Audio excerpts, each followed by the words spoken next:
When I dropped out of school, it wasn't easy to find work. Nobody seemed to want to hire a girl with no qualifications. I was tired of applying for jobs advertised in newspapers and on the internet without receiving any replies. One day, I spotted an ad for a job that was not so tempting, but I really needed the money. The ad said they were looking for a live-in babysitter to take care of 3 young children. It said no qualifications necessary, they just required someone young, responsible and pretty. I called the number and the phone was answered by a woman with a sweet and friendly voice. When I told her I was calling about the babysitting job, she hired me on the spot. She didn't even want to meet me in person first, but she said she needed me to start immediately. I was delighted. The next morning, I drove over to the house to meet the family.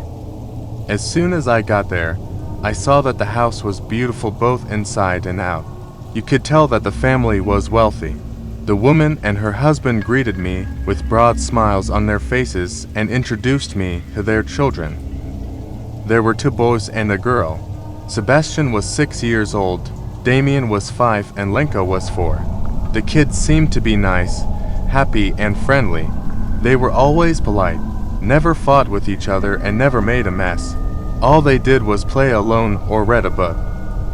The parents announced that they were going out to dinner and wouldn't be home until late that night. They told me the children had already been fed, so all I had to do was get them ready for bed. The mother gave me a phone number and told me to call her if there was an emergency. The father told me to make myself at home, and if I was hungry, he said I could take whatever I wanted from the refrigerator. After their parents left, the children sat down on the sofa to watch TV. They were very quiet and barely said a word. During a commercial, I was feeling a bit hungry, so I went into the kitchen to make myself a snack. As I was rummaging around in the refrigerator, I couldn't help but notice the large jars that were stuffed in the back of the fridge. Both of them were wrapped in plain brown paper and had a rubber band sealing the rim. I wondered what on earth could be in them. My curiosity got the better of me, so I took out one of the jars and peeled back the brown wrapper to take a little peek. It was full of long strips of fatty meat floating in a murky red liquid. I couldn't tell what kind of meat it was, but it didn't look like pork or beef. Just as I was about to put the jar back where I found it, I heard a noise behind me. It startled me so much, I banged my head on the shelf above me. When I turned around, Sebastian was standing in the doorway, staring at me. "Put that back," he said. "That's not for you." The look in his eyes and the tone of his voice sent chills down my spine. "Sorry," I muttered. "I was just looking for something to eat." Sebastian didn't reply. He just stood there, staring at me. I placed the jar back in the refrigerator and shut the door. Sebastian turned around and went back into the living room. I had lost my appetite, so I went joined the children in the living room and watched cartoons with them. I was trying not to let my imagination get the better of me when the cartoons finished and the news came on. There was a story about a teenage girl who had gone missing. The police found her decomposing head in a dumpster. They said they had no idea what had happened to the rest of her. I was afraid the grisly news story would upset the children, so I changed the channel and told them it was time for bed. The kids didn't complain. They just walked up the stairs in single file and went to their bedroom. I put them in their pajamas and got them ready for bed. Then, I tucked them in, kissed them all goodnight, and switched out the lights. When I went back downstairs, I was bored and had absolutely nothing to do, so I decided to watch a movie. I looked through the family's DVD collection, but all they had were cartoons and Disney movies.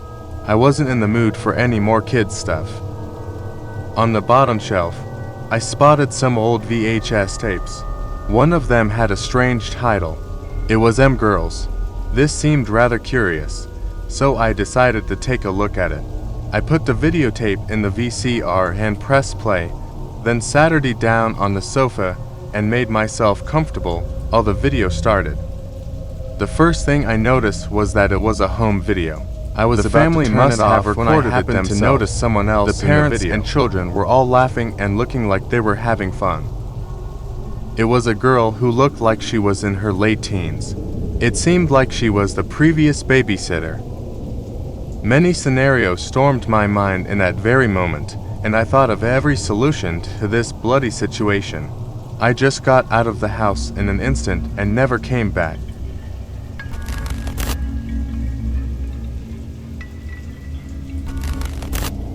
I'm a psychiatrist by profession, and over the course of my career, I have dealt with many people who have strange and unusual problems.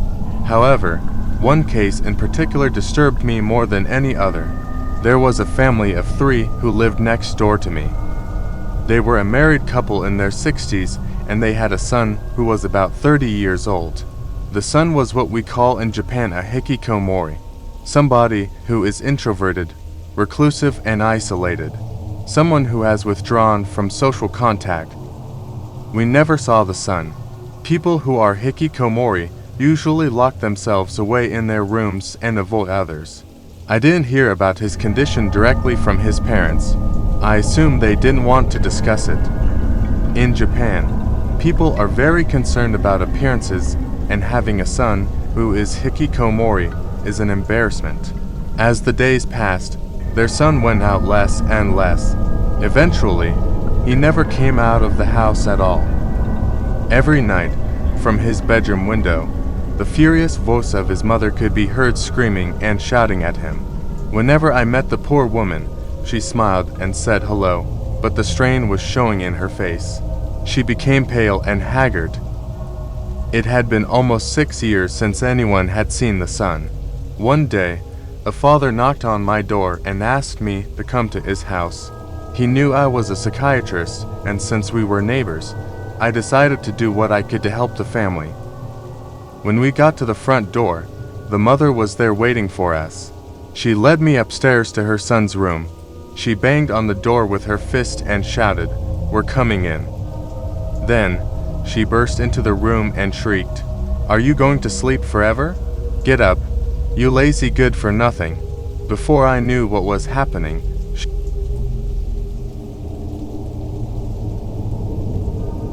for a moment, I was struck dumb as she rained down blow after blow. Then, I sprang into action, grabbing the golf club and wrestling her out of the room. I hurried back inside to check on her son's injuries, but when I pulled back the bed covers, I couldn't believe my eyes. Lying beneath the sheets was a mummified corpse. I stood there in absolute astonishment, staring at the pile of bones and leathery old skin. The father approached me, hanging his head in shame. "It was my wife that I wanted you to see," he said. "This has been going on for years. I can't take it anymore.